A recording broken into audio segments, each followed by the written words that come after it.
and a lack of checks and balance.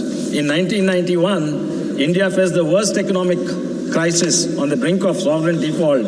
India's foreign exchanges for less than $6 billion, enough to meet 2 weeks of country's imports, sir. The Congress government those days made the word Hindu very, very popular all across the world, sir. They made the word Hindu very popular. They referred to the Hindu growth of rate.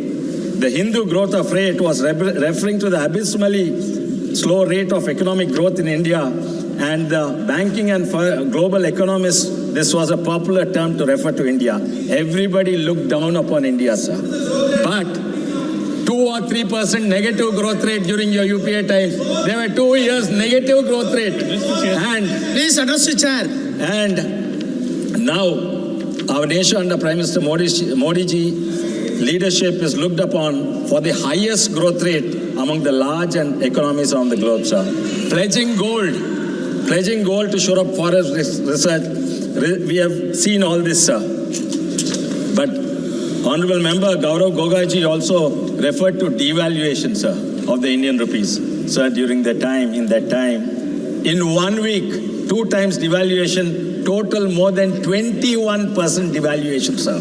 Economy is stable. The rupee is stabler than any currency in the world today, sir. Sir, I'm proud to say it was P.V. Narasimha Rao, sir, the then Congress Prime Minister. He's from my state. He steered the country through the mess and brought major reforms against nationalization and against the nationalization policy, got in liberalization and privatization. But this is where it is a directionless, sir.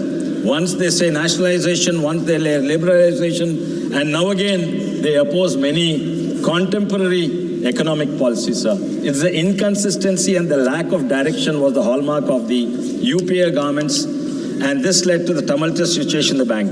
But even after the reforms of the 90s, things were not so well, sir.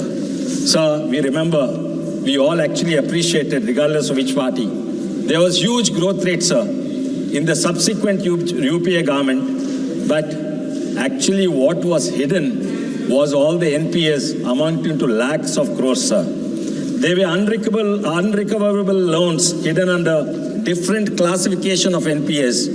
Sir, Kalyan Banerjee had just mentioned that jugglery of words, sir. The jugglery of words and terminology was done during Congress government, sir. They were unrecoverable loans hidden under different classification of NPAs, sir.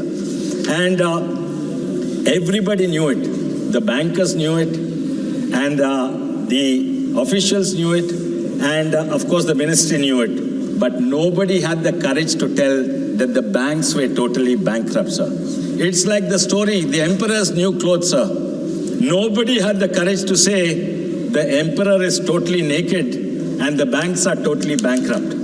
It is after the Modi government, we recognized this problem, we pointed it out. And why was this problem, sir? It was due to stressed asset, including aggressive lending practices, willful defaults, loan frauds, corruption, and also one valid reason, economic slowdown. But under the UPA governments, the bank were heavily influenced by political interests, and they extended loans to borrowers who had little intention of paying back, sir. So in those days, I think my colleague was referring to our phone banking.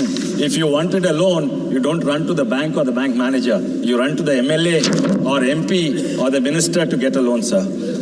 After the NDA took office, Modi ji government recognized the problem and introduced a bill, sir, called FRDI, Financial Resolution and Deposit Insurance.